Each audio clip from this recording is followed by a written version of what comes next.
think of home, I think of a place where there's love overflowing. I wish I was home, I wish I was back there with the things I've been knowing,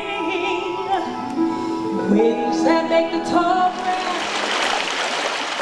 Hi, my name is Larry White, and I am your producer and director of The Inner Beat. The Inner Beat is a socially conscious program that sometimes showcases cultural events as well as community events. And occasionally, we'll even bring you a little song and dance. So sit back and enjoy The Inner Beat. They denied it, they refused, because they said Malcolm X was a black militant. Of course he was a black militant. He had to be a black militant, because we were militantly oppressed and repressed. And so we had to have militant spokespeople. But the city council denied our request. And in place of that request for Malcolm X Boulevard, they decided to name Belmont Avenue after Irvine Turner, who was the first black councilman elected in Newark, elected out of the Central Ward. And that's okay. But the truth of the matter is that Irvin Turner was a product of the Adonisio regime, the same regime that we tried to overthrow. And this is often the tactic when people come up with just demands. We have collaborators that we help put in government because they said they were going to represent us, and then we demand something genuine, and then they replace it with something artificial.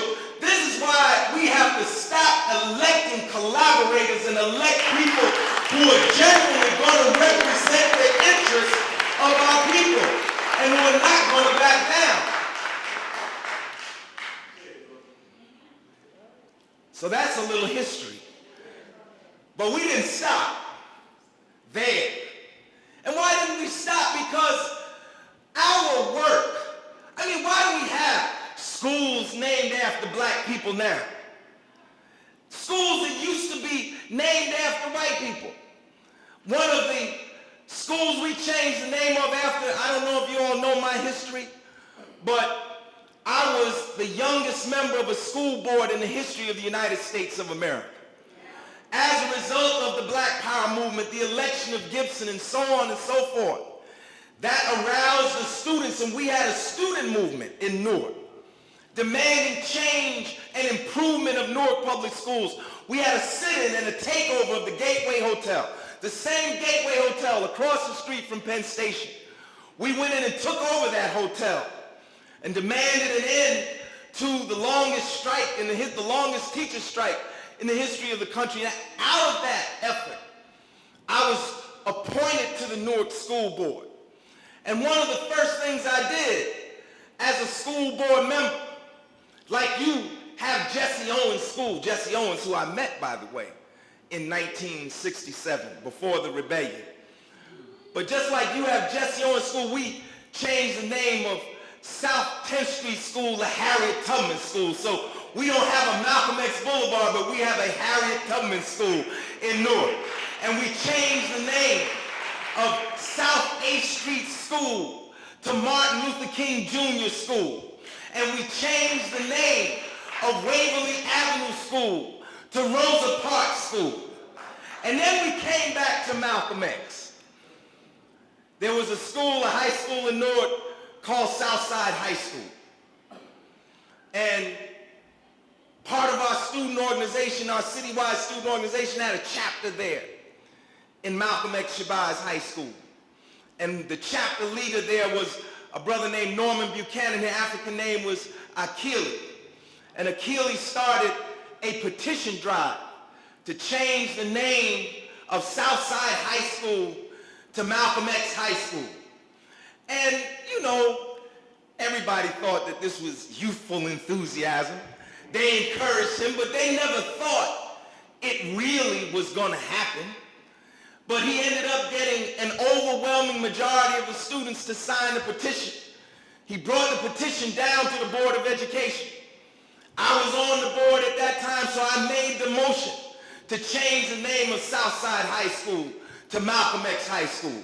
And we got a majority of the board to support that resolution. And we changed the name of the high school. But an interesting thing happened afterwards. See, nobody believed that the young people were actually gonna make this happen.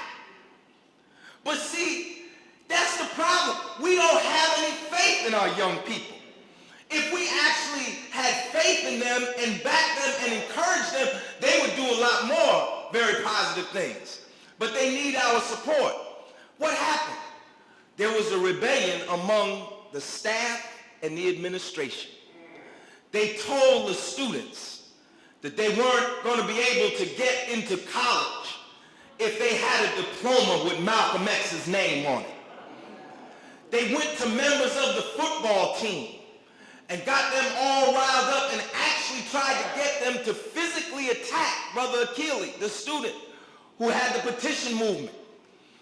They petitioned the board to change the name back to Southside High School.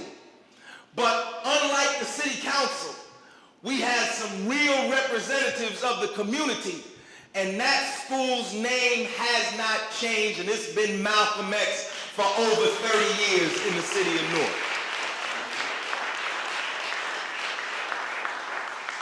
But from whence comes this black consciousness? It comes from people like John Henrik Clarke. You know, a lot of us, when we came into the movement, we were younger and we thought we knew everything, but a lot of what we were doing, unfortunately, was sloganeering. I mean, if we really wanted to sit down and learn about black history, we had to learn from people like Dr. Clarke. And you know, brothers and sisters, it's good to change the names of schools. We support that. It's good to change the names of streets. We support that. But it would be even better, and maybe this could be another project for grassroots organizers, if we could make some of Dr. Clarke's writings required parts of the curriculum in our secondary schools and in our junior high schools, and maybe even in our elementary schools.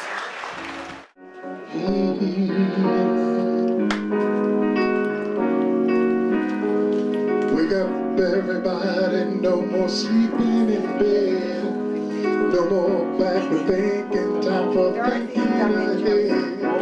The world has changed so very much from what it used to be.